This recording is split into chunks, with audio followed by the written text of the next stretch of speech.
Hi, நம்ம இன்றைக்கி என்ன பார்க்க போகிறோம்னு பார்த்தீங்கன்னா, இன்றைக்கி வந்து சனிக்கிழமைங்க. நாங்கள் வந்து தம்பிக்கு போய் மொட்டை அடிச்சுட்டு வந்தோம் கோயிலில். மொட்டை அடிச்சுட்டு வர்றப்ப மொட்டை மட்டும் அடிச்சுட்டு வரக்கூடாது, அதனால் நாங்கள் வந்து தேங்காய் பழம்லாம் வச்சு சாமி கும்பிட்டு மாவிளக்குமே போட்டு வந்துவிட்டோம். இன்றைக்கி மதியம் லஞ்சுக்கு வந்து பார்த்திங்கன்னா, நான் தயிர் சாதம் தான் செய்யலான்ட்டு இருந்தேன். மதியம் தயிர் சாதத்துக்கு வந்து எப்போயுமே சாதம் வந்து கொஞ்சம் வந்து குழஞ்சிருக்கணும், அப்போ தான் அது நல்லாயிருக்கும், டேஸ்ட்டாகவும் இருக்கும்.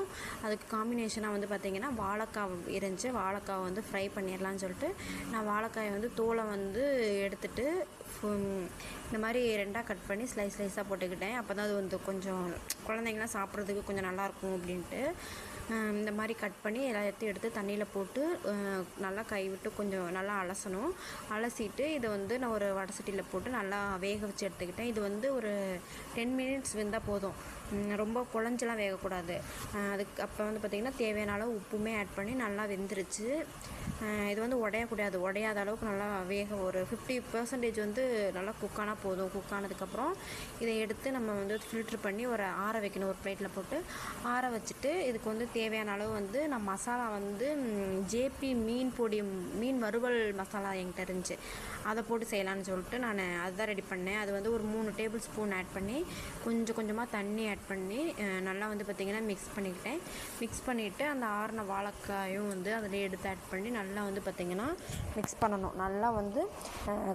நல்லா எல்லா இடத்துலையுமே வந்து காரம்லாம் படுற மாதிரி நல்லா வந்து மிக்ஸ் பண்ணிவிட்டு ஒரு 10 மினிட்ஸ் வச்சு ஒவ்வொன்றா வந்து பார்த்திங்கன்னா ஆயிலில் போட்டு பொரித்து எடுத்துடணும். நீங்கள் ஆயிலில் போட்டு பொரித்து எடுக்கலாம், இல்லைனா நீங்கள் வந்து தோசைக்கல்லையுமே வைக்கலாம். தோசைக்கல்லில் வச்சா அந்த டேஸ்ட்டு கிடைக்காது, அதனால் நான் ஆயிலில் போட்டு ஃப்ரை பண்ணி எடுத்துட்டேன்.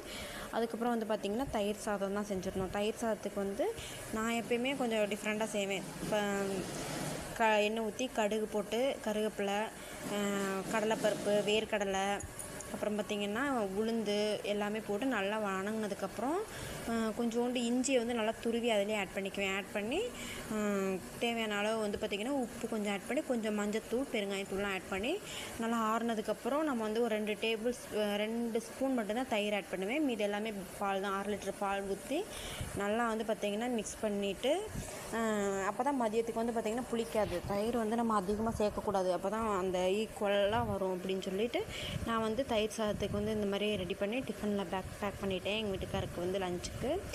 அப்புறம் வந்து பார்த்திங்கன்னா வாழைக்காவுமே வந்து பார்த்திங்கன்னா ரெடி ஆகிடுச்சு. அதில் கொஞ்சம் கருவேப்பிலெலாம் போட்டு நல்லா பொரித்து எடுத்து அதுவுமே டிஃபனில் பேக் பண்ணிவிட்டேன். மதிய லஞ்சுக்கு வந்து அவருக்கு அதுதான். மார்னிங் பிரேக்ஃபாஸ்ட்டுக்குமே வந்து நாங்கள் சாப்பிட்றது இல்லாததுனால தம்பிக்கு மட்டும் தயிர் சாதம் கொடுத்தோம்.